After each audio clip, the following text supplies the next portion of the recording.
And hello YouTube, and welcome back to another episode of the Zone TV Movie Entertainment with your Supergirl Season 2 Episode 7 review.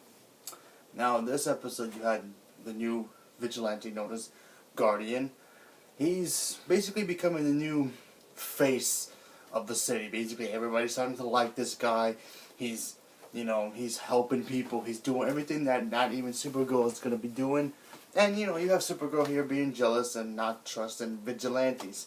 And we got a really cool reference to Batman in this damn thing. Very cool. I mean, let's face it, he exists in this universe, so we're probably going to get Batman eventually. Keep my fingers crossed. And that was so cool. I mean, seeing Vigilante do some cool stuff. You have Win with him in a van parked like 2 blocks away. Just keeping him, making sure he does his things right. And, you have Jimmy, or James, doing his thing as the vigilante known as Guardian. Very cool. But something happens where another vigilante type person comes in and decides to tarnish his name and basically kill people. Yes, he's going after people, specific targets, and he decides to just kill them. And then the whole city decides to turn on Guardian. Now Supergirl, trying to deal with that, she has to find out her friend from Daxvin, who's been kidnapped by Katniss Labs.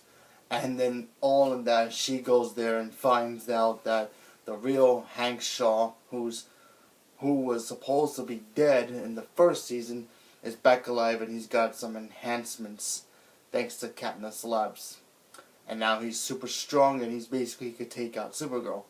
And Katniss Labs have something to do with him, and they take Supergirl, and she's been taken as well, and they use, they take her blood, and they put her in this cage. But I'm gonna put that as my negative, because honestly, this part makes no sense to me. But I'll get to that in a minute. And then another moment in this episode, you have Martian Manhunter, or John Jones. He's starting to feel very kind of skittish and weird, where he starts seeing his family, visions of his family, and then he sees a white Martian. Well, they're not really there, so he's no idea what's going on.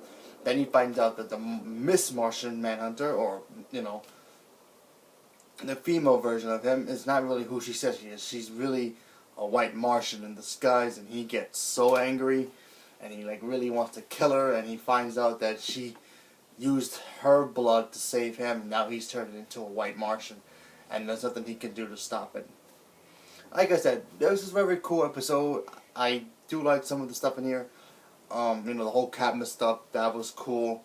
But there are moments in this episode I'm like, okay. First of all, you have Supergirl locked up in a cage. Okay? Easy for her to break out. But then you find out it's made out of Thanagarian metal. Now, if you don't know who the Thanagarians are, they are actually another alien race where Hawkeye and even Hawkgirl are from. So that's another Justice League reference right there. Which, I don't know too much about that, but I figure Supergirl could break it. And there was not even a lint of kryptonite in this damn thing, but she couldn't break it at all, Even after they kind of drained her powers a little bit, she still couldn't break it. So that was kind of weird. And this episode had 3 episodes in one. You had the stuff with Guardian, and you had the stuff with Supergirl, then you had the stuff with the Martian Manhunter. It was just too many stuff happening in one episode. I figured they couldn't just split it up and made it its own thing. It would have been better.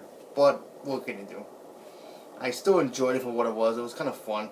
It was cool to see Martian Manhunter duke it out with a white Martian again. So that was kind of cool. And, yeah, there you go. And, like I said, I really like Vigilante, the Guardian. I really like him a lot. He's cool. Can't wait to see more of him. Maybe Carl will find out who he is. The ending of this episode was very weird. You had the real Hank Shaw, who's maybe a robot or enhanced. And he goes into the Fortress of Solitude with Kara's blood. He puts his hand into the thing, and he gains access in there. I don't know what he's going to do. Maybe this ties into next week's beginning of the crossover. Who knows? But I still enjoyed it, so I'm going to give this episode 7% out of 10. Cool episode, but it could have been better. So, thank you very much, and have a good day.